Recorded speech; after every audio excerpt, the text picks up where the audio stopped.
Hello and good morning.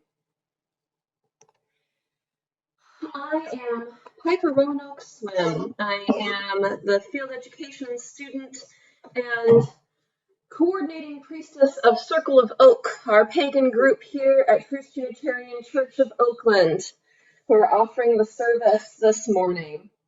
We are gathered to celebrate the spring equinox, which is also sometimes known as Ostara. More on that later. I'm mostly here to give a few logistical announcements. For most of the service, we will have our video off and we'll be on mute. This will help people be able to see and hear the offerings this morning clearly. There will be times to unmute and turn video on so that we can see one another a little more closely. I recommend that you check out, make sure that you have the most updated version of Zoom on your computer. And a note that we will be recording this service, and if you don't want to be in that recording, to keep your camera turned off. And now, Owen, do you want to do this part? Hello, I am 6 months old, and so I'm old enough to welcome Claudia Morgan, a board member, for words of welcome. I don't know how to follow that. Good morning. We are an intentionally multi-generational, multiracial, multicultural, inclusive, and anti-oppressive religious community. You are welcome here.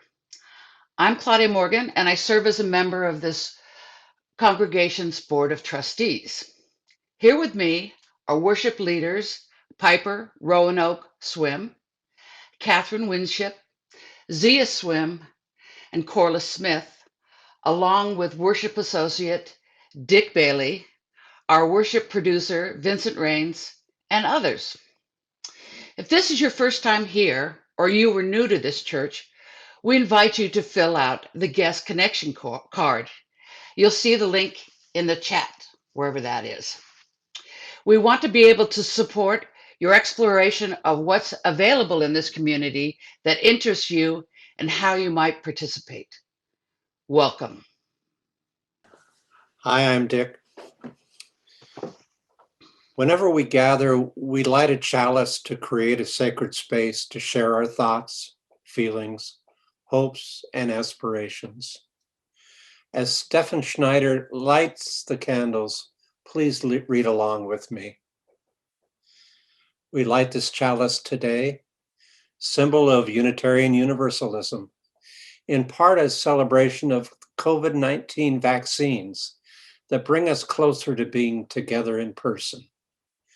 And we commit to health and safety for everyone, leaving no one behind.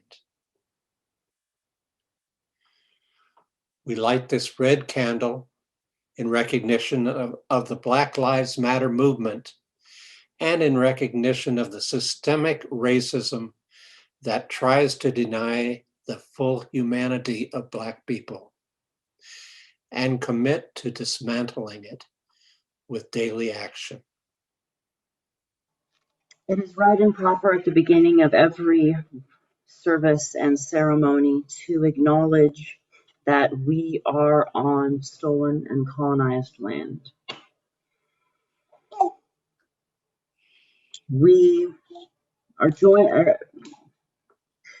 People are joining this service from across the world, and so I will say the First Unitarian Church of Oakland sits on stolen Ohlone Tuchenyo land.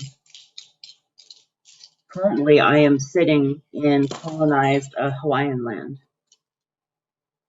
Those people, the native indigenous peoples of those lands, are still there and still fighting for their rights and their place in this world. Now Kathryn will speak next. When we cast circle at our rituals, we establish a protective holding space for our magical work and energy. I cast our circle today around all of our beloved community as a protective barrier in which to hold our collective joys, sorrows, and magic in our celebration this morning. We are between the worlds, and what happens between the worlds changes all the worlds. The circle is cast. Blessed be. And now Claudine will welcome the elements. Good morning, everyone. Thank you, Kathryn. And now I'm going to call in the elements. Element of air. May our minds be clear and sharp, our voices lifted as we speak up against injustice. Welcome, air. Element of fire. Ignite our passions. Spark. Oh, I got the spark. I just got to get it to light again. Spark our joy and lead us into action. Welcome, fire.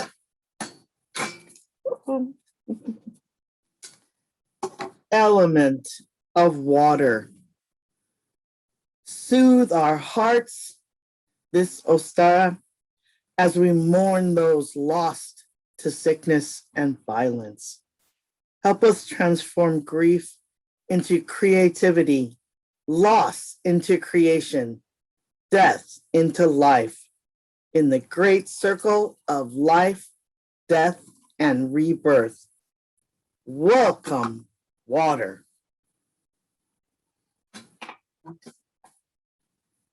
And element of earth. Protect our bodies and health and those of our loved ones and neighbors. Sorry. Keep us grounded, rooted, and strong as we welcome the return of spring. Welcome, Earth.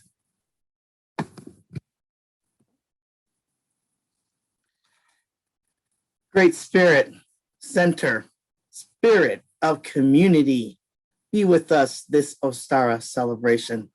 Bring us together as a beloved community as we share our joys, our sorrows, our hopes, and our fears as we join voices and hearts together, seeking balance in our lives and our world. Hail and welcome, Center. And now Piper will call spring. Oh, it's spring. We are a few days into this season, and this is the time when we gather as a community to honor that transition in our year. This is the time of renewal, of longer days, of allergies, of planting so many seeds and waiting with bated breath to see what grows. I invite you right now to type into the chat something that you love about spring, either spring generally or this spring in particular. What does spring mean to you? In this way, we will welcome in spring together. As you type, I will also say, hail and welcome to a few goddesses of spring.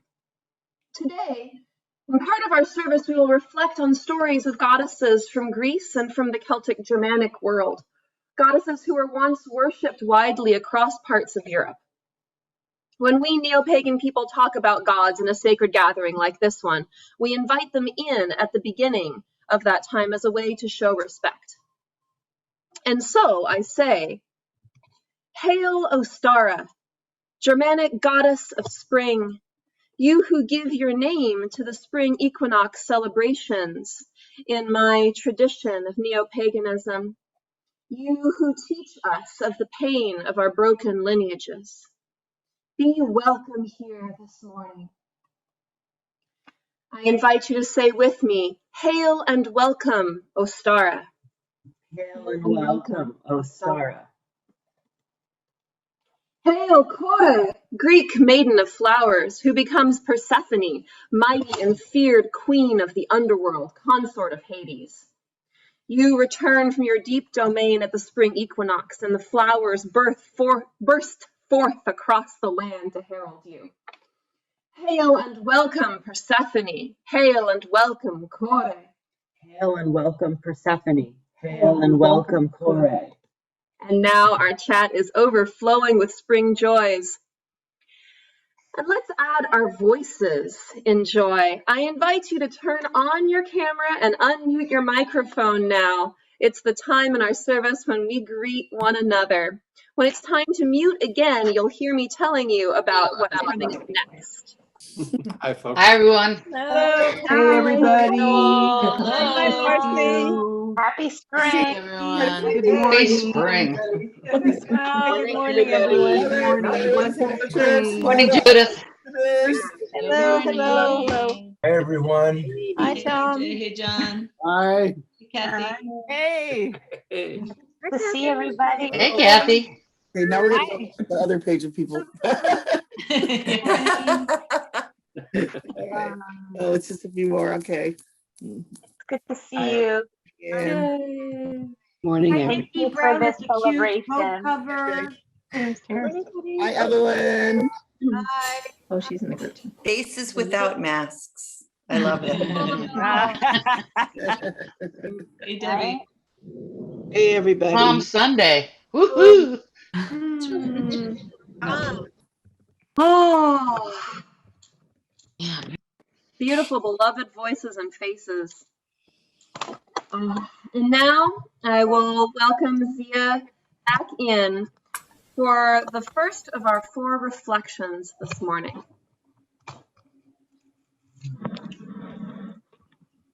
I'm all centered. Yeah. Good morning, everyone. Let's engage our intellects for a moment. We are UUs after all. We're gathered here to celebrate the spring equinox, which is also called, in the Neo-pagan tradition, Ostara. So, who or what is an Ostara? The word Ostara is an old German word whose etymological lineage can be traced back to the Proto-Indo-European word for east and dawn. Following the linguistic drift forward a bit, this word moves to Old English word ostre, which then becomes the modern English word Easter. Throughout the history of English, this word has been used as the name for the Christian celebration of Easter, which is really interesting, actually, because almost every other European culture, besides German and English, the word Easter is some derivation of the word Pascha, which is the old Aramaic word for the Passover festival. This fact alone strongly suggests that there is or was some sort of syncretism going on here. So, a brief aside. To clear up a thing. A couple decades ago, a History Facts meme started on an atheist skeptic's message board who really should have known better. Proclaimed there was a link between the Christian celebration of Easter and the ancient Sumerian rituals honoring the goddess Ishtar, mostly because the celebrations both occurred in springtime and sounded the same. This anthropologically, this is called spurious etymology and is false. If you're curious, there's some well-written refutations online, but I wanted to mention it here because it was very prominent for a time on the internet.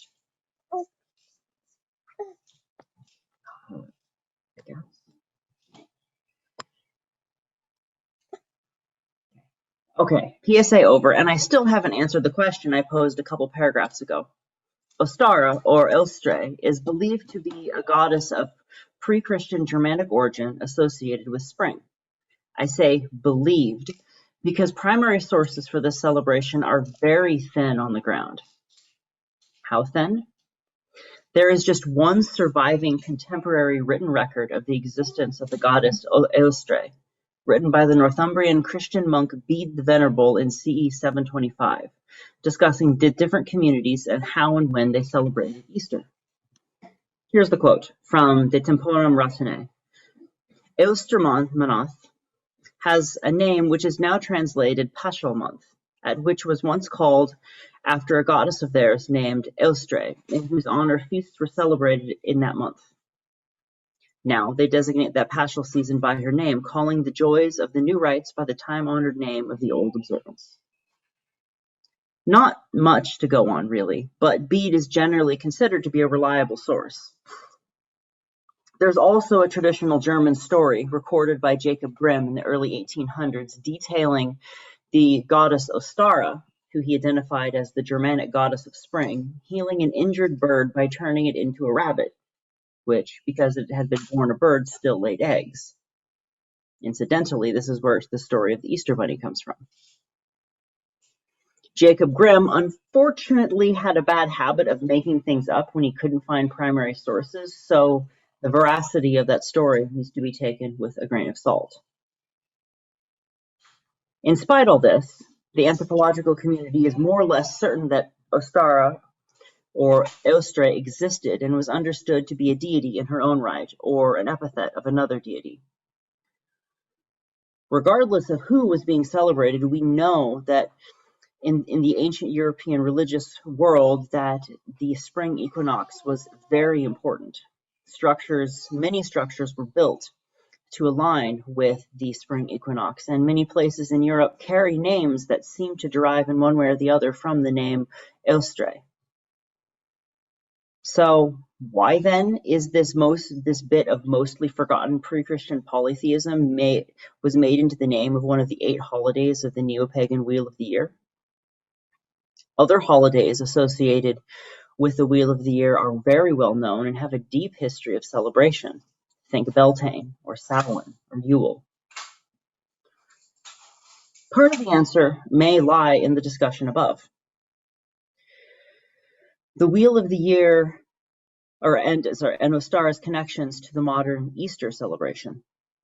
The Wheel of the Year was codified in the late 1970s, and to many in the neo-pagan community at the time, and still to this day, neo-paganism's pre-Christian indigenous European status is very important. And the story, whether actually true or not, that Ostara is somehow what Easter celebrations were before Christianity got its hands on it, is very important to some.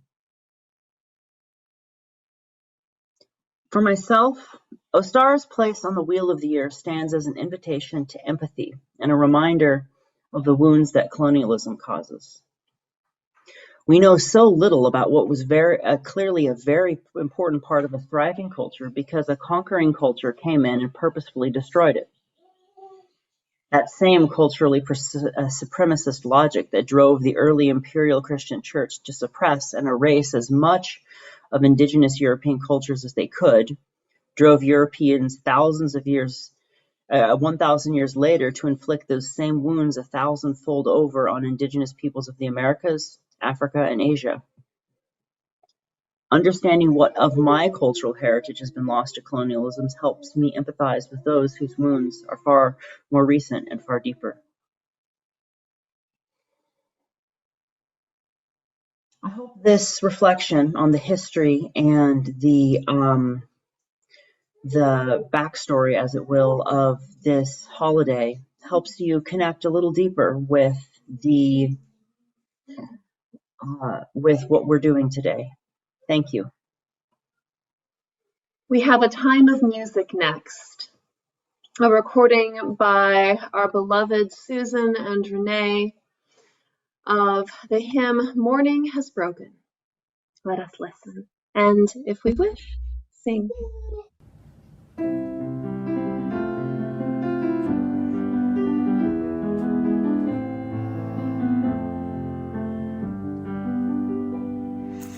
Morning has broken like the first morning.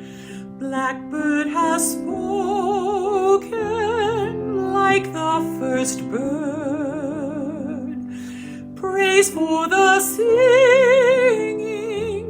praise for the morning, praise for them springing fresh from the word.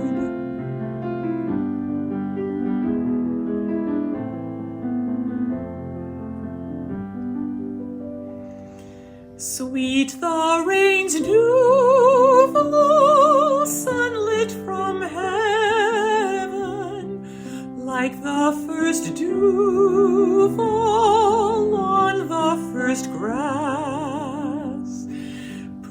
for the sweetness of the wet garden, sprung in completeness where God's feet pass.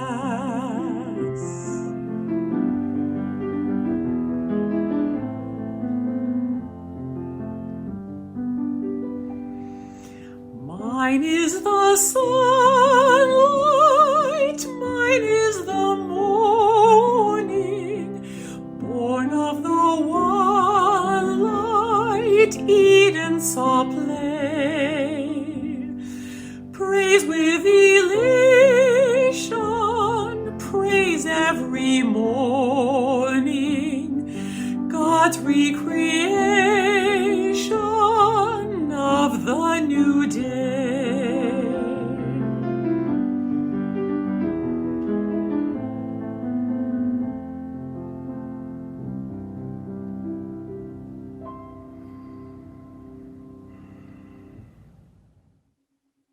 Beautiful.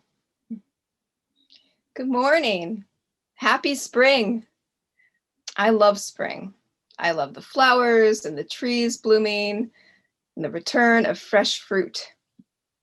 Have you ever eaten a pomegranate? It's a fun experience. It's both tart and kind of bitter, as well as oddly sweet.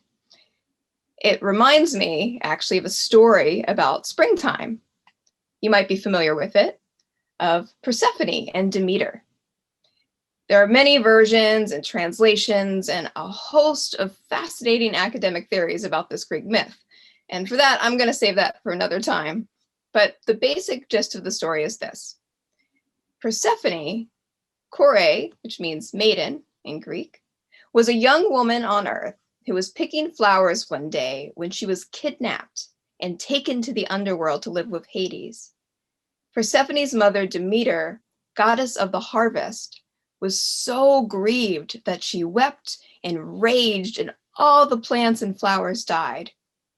Persephone's father, Zeus, who, without Demeter's knowledge, had agreed to the abduction of his own daughter, finally relented and commanded Hades to return Persephone at once. But just before Persephone left, Hades tricked her into eating a single pomegranate seed, anchoring her to the underworld, where she would stay 6 months of the year, and the other half with her mother. Every spring since, Demeter greets Persephone with flowers as she returns from the underworld and grieves her descent every autumn. And that is why we have seasons. I know this is not at first read the cheeriest of springtime tales.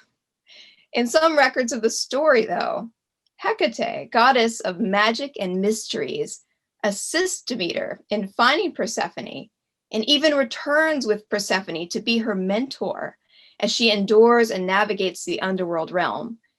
She teaches Persephone the mysteries and the power of the darkness. Persephone is no longer a captive of the underworld. She is its queen.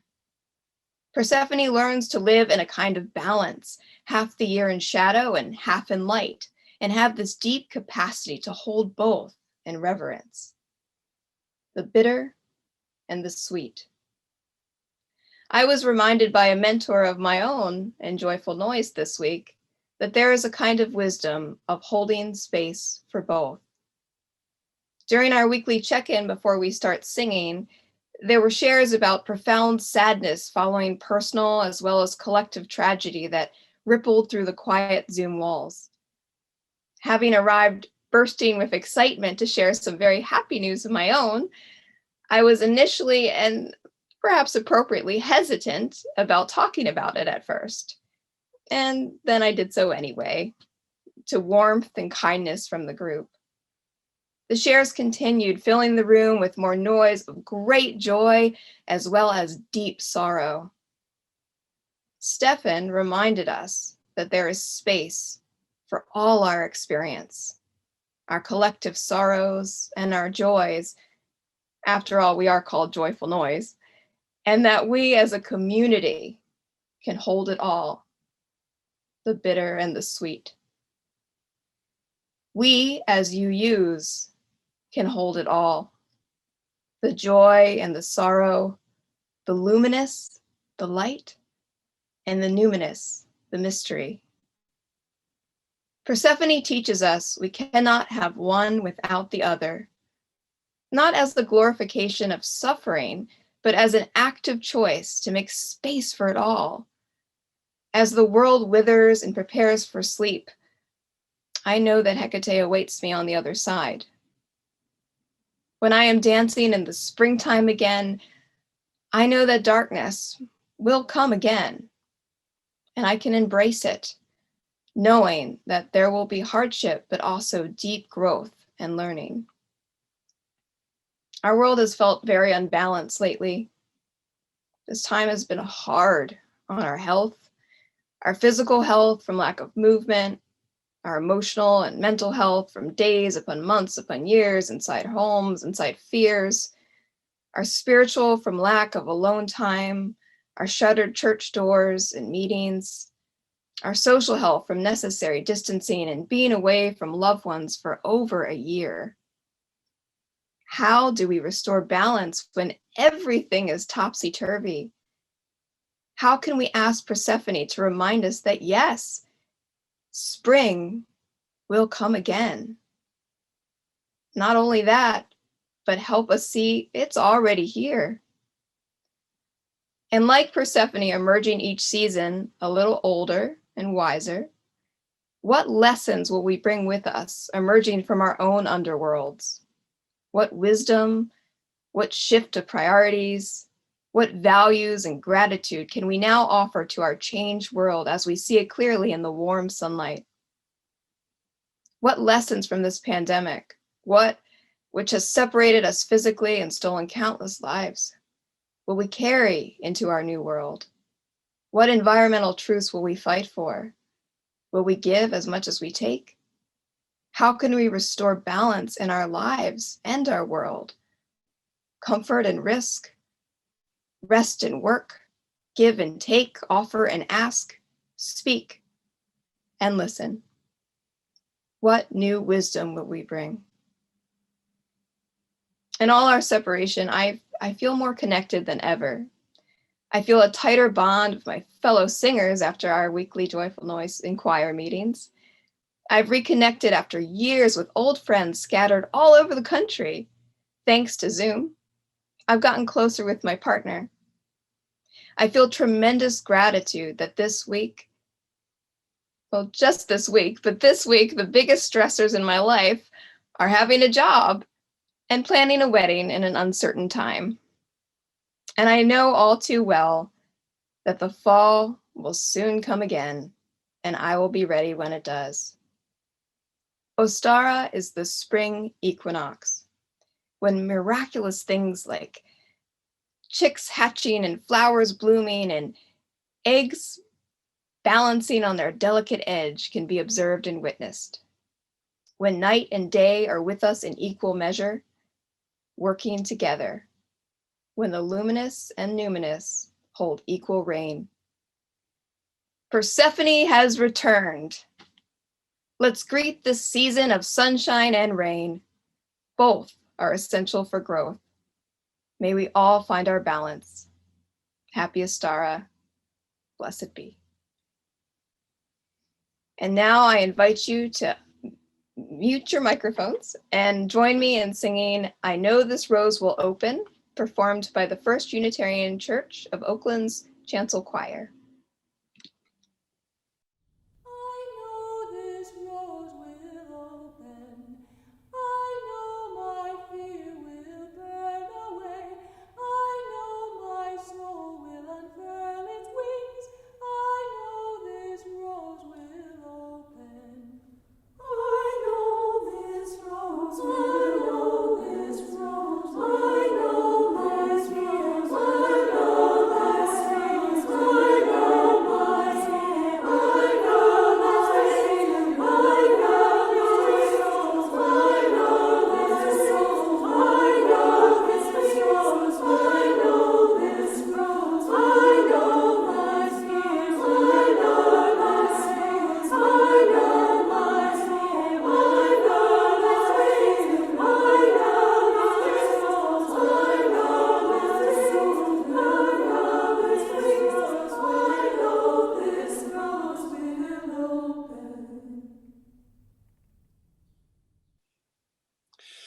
This element of the worship service is usually referred to as reminders.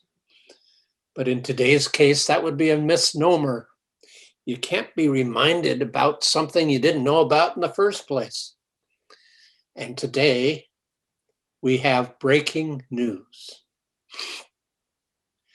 The Oakland Chinatown Chamber of Commerce will visit us to tell about the hate Asians are experiencing in our community and how we at First Oakland can make a difference and increase peace around us.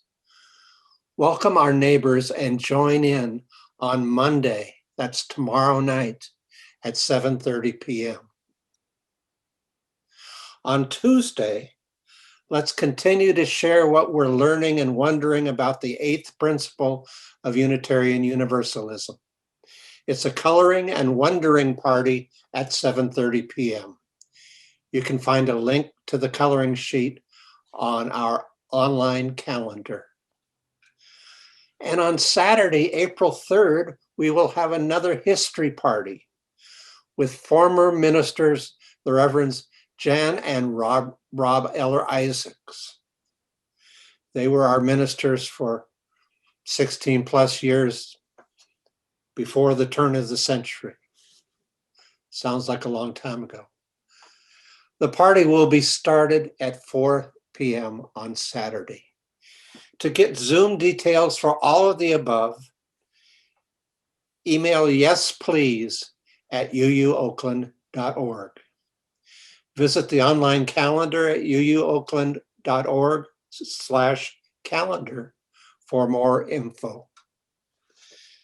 After worship today, stay on Zoom for coffee hour and watch for prompts to join 2 breakout sessions. Piper will host a newcomer welcome for all newcomers to receive a special welcome and to be able to ask questions about First Oakland, as well as for old comers to give them a warm welcome. 15 minutes after the service, giving you time to join the newcomer welcome, our guest, the Reverend Dottie Matthews from the Congregational Accompaniment Project for Asylum Seekers, invites us into conversation about community connection and support to people living in Oakland who are in the family reunification process. There you have it. Breaking news, hot off the press. Hello, everyone. I'd like to invite you into an imaginative space,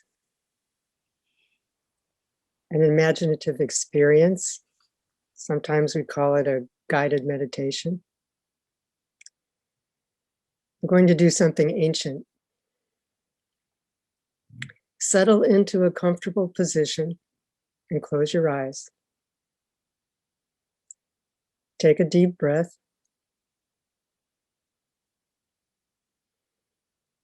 Make the interior of your mind a big projection room where you will view this meditation, a series of thoughts and images I'll ask you to entertain.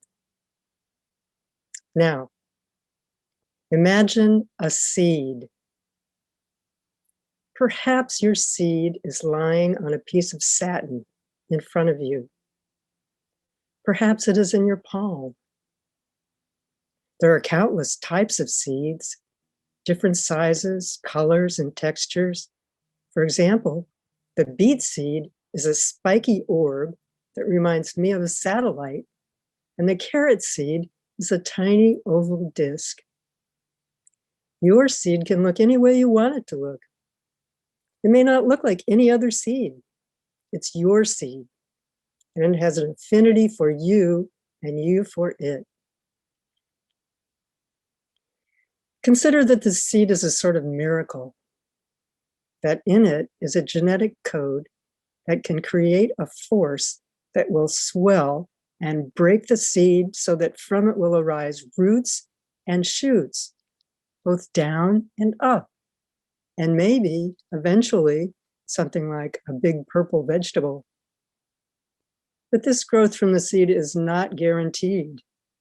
The seed needs an encouraging surround, an encouraging environment in which to put down roots and send up shoots.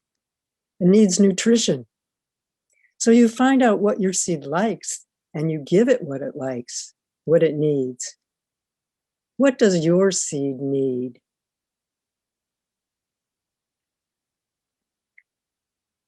As we contemplate the seed, let us bring to mind the fact that seeds are the foundation of all of our lives, the foundation of all of our food. Because of this, the seed is also a very powerful symbol. What might your seed symbolize? Could it be something you'd like to plant in yourself and in the world? After all, that's the usual symbolic association with seeds. But maybe your seed stands for something you've already planted, something you've already done, a seed you've created that might create more seeds. However your seed looks and whatever it represents, we're going to offer a blessing to it. In doing so, we'll be participating in a very ancient ritual. For many thousands of years, people have blessed their seeds. Please say after me, bless this seed. Bless this seed. And now we'll widen our blessing to include the seeds of everyone else in the congregation. Bless these seeds. And let's widen our seed blessing into a large circle to include the seeds of our families and friends. Bless these seeds. And finally, let's expand the blessing to everyone. Bless these seeds. Now let's say, I honor these seeds. Bless these seeds. It's good for us to acknowledge you as the foundation of our lives, one of the basic components of our earthly existence. Now, if you want to, you can plant your seed. Put it in some rich imaginary soil, or you can store it someplace, your jewelry box, or the Svalbard seed vault near the Arctic Circle in Norway, where millions of seeds are securely stored, preserving our seed heritage. Or I invite you to plant the seeds in an imaginative collective garden for all the seeds in the congregation, where we're growing our seeds together until we can be together again. Or you can simply disappear your seed. Send it out in the air to fare as it will. Of course, in reality, we wouldn't be very concerned about one seed because the nature of seeds is multitudinous and many, many more exist than ever germinate. Nature is plentiful, even prodigal. But our seed is also symbolic. And what happens to both material and symbolic seeds is very private. They do their underground dance out of our eyes. Then one day, we see a bump in the soil surface. A tiny stem breaches the edge of the dirt and rises towards the light. May our seeds get the nourishment they need to find the light. Can you say that too? May our seeds get the nourishment they need to find the light. Now please take another deep breath and open your eyes. Hi, I'm Susan Kiter. I'm going to sing the garden song, and I hope that you'll sing with me. Inch by inch, row by row, gonna make this garden grow. All it takes is a rake and a hoe and a piece of fertile ground. Inch by inch, row by row, someone bless these seeds I sow. Someone warm them from below till the rain comes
Oh, thank you, Corless, for your meditation, and thank you, Susan, for your music.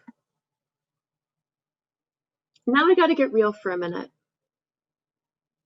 How do we make our garden grow? We've blessed these seeds. We've planted a garden in our imaginations filled with one another's precious seeds. But maybe you've had the experience I've had of planting seeds or seedlings and then forgetting to take care of them. And the seeds don't sprout, or more often they do sprout. And then these little tiny plants so full of spring promise die. It doesn't actually take just a rake and a hoe and a piece of fertile ground. Growth from the seed is not guaranteed. Have you ever come out to check on baby plants to find they've withered or molded or been eaten by some sort of critter you knew about but didn't deal with? For one reason or another, you didn't give those plants everything they needed.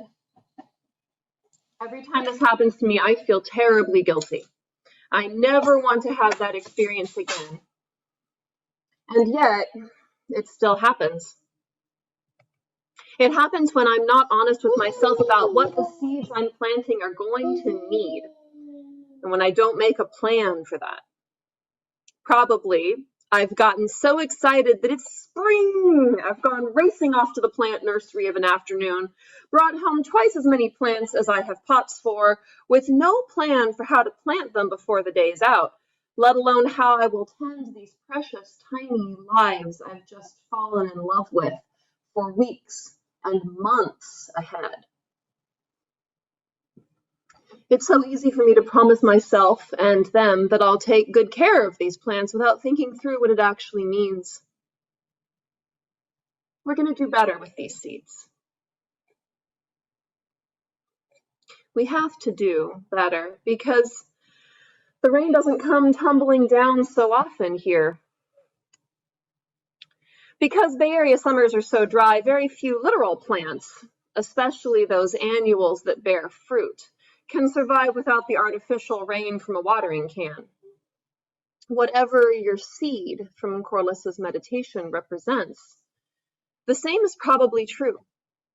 From bureaucratic inertia, to distracting media, to inadequate physical or mental health care, there are a lot of reasons these metaphorical seeds we've planted might not get what they need to grow from us. This time has been hard on our health. What's more, many of those hardships affect people of color more harshly than white people. Laws are often racist, and access to health care has never been equal. The metaphorical rain our seeds need to thrive falls unequally across this garden bed.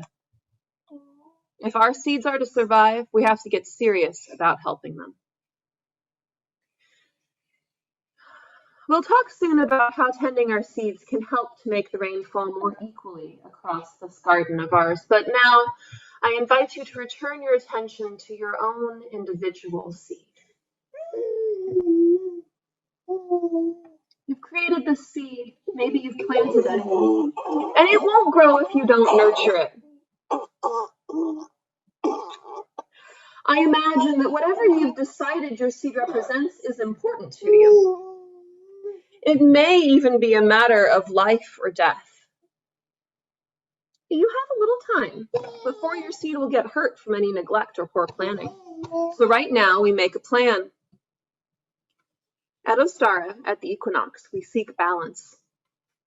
So let us balance our spring seed planting excitement with the steady commitment that lets seeds flourish. Then our seeds will get the nourishment they need to seek the light. Whatever your seed represents, it is deeply yours. You know what it needs. So in the spirit of meditation, I invite you to close your eyes once more. Picture your seed again.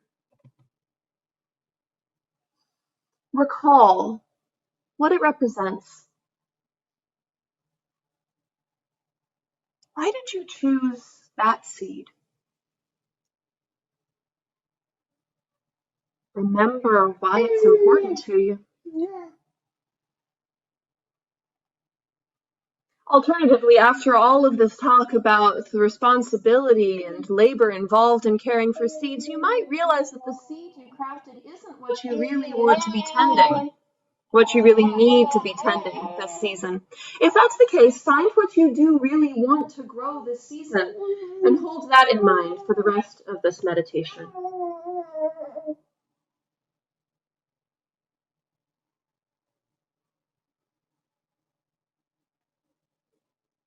How will the world be a little brighter if your seed grows into a strong, healthy plant?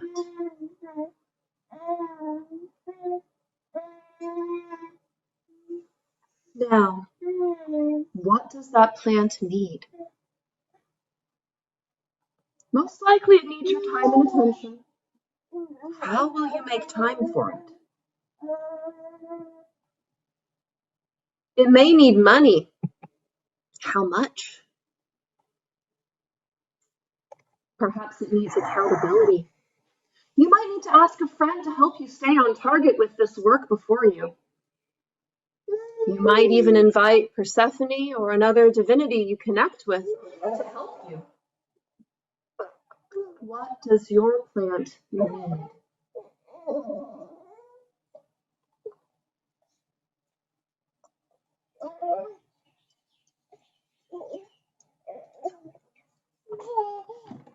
Now that you know what tending this plant, this project, really means, it's time to decide. Will you actually care for this seed? Will you grow your part of our collective garden?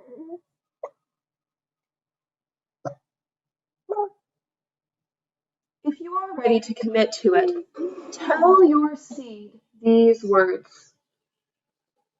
I will care for this seed. Care for this seed. I will care for this seed. Care.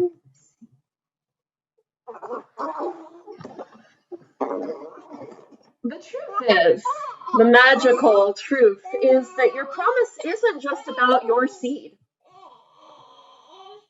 When you water a plant, do you ever just water one plant?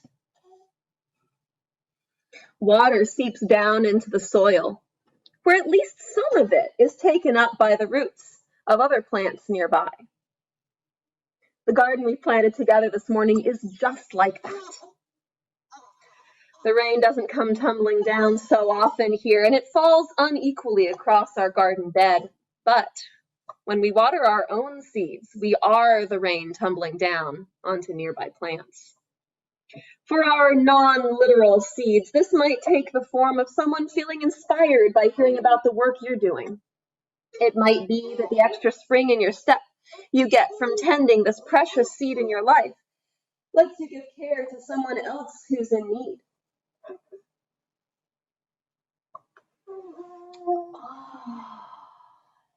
If you're a white person, as I am, you might choose to offer some of your energy, some of your water, to tend the seed projects of people of color in our community, because you recognize that the rain in our society does not fall equally, and that their plants are just as worthy and important as yours. We are all as interconnected as tree roots, as the tapestry of love we call community. If you care for your seed, that care will spill over to nurture other plants in our community garden. And so we say, we will care for these seeds. Ready? We will care for these seeds. Someone warm them from below till the rain comes tumbling down. May we be the ones to make it so.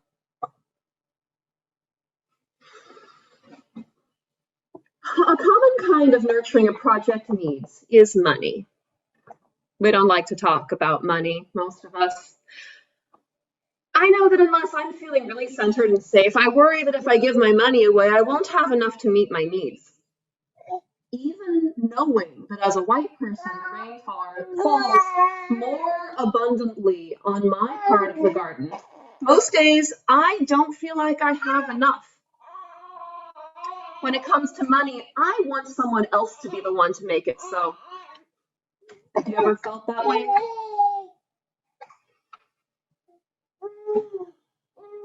It takes an act of faith for me to give my money to tend other people's seeds.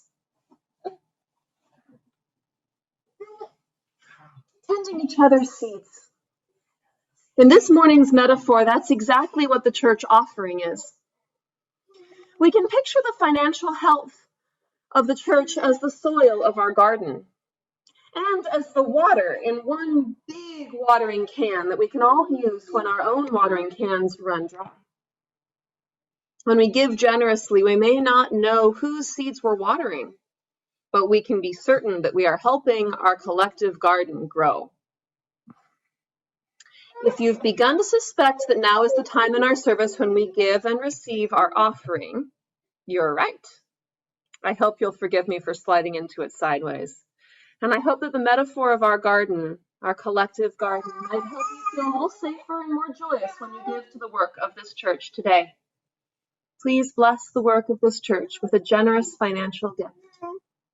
You'll find the instructions for how to give in the chat.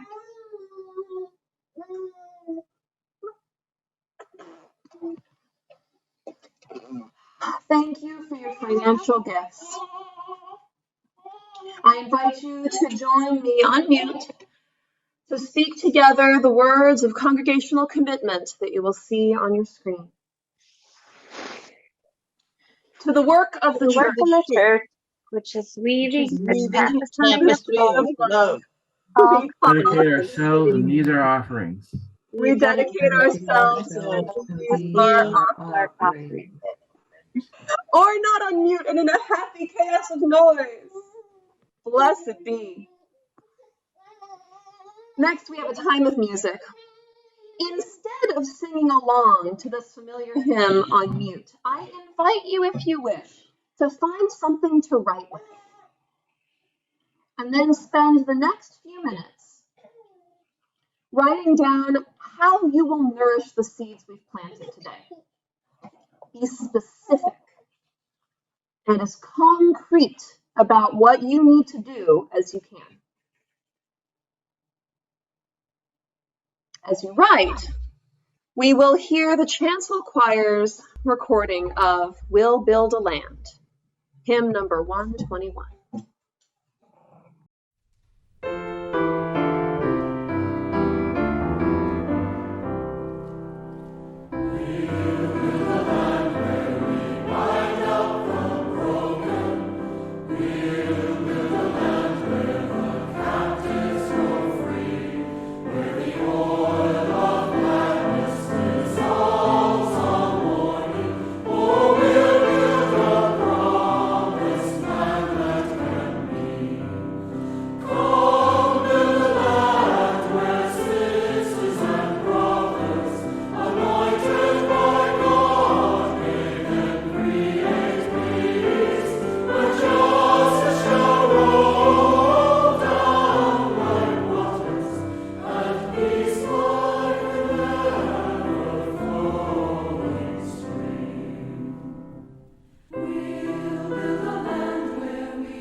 Aye.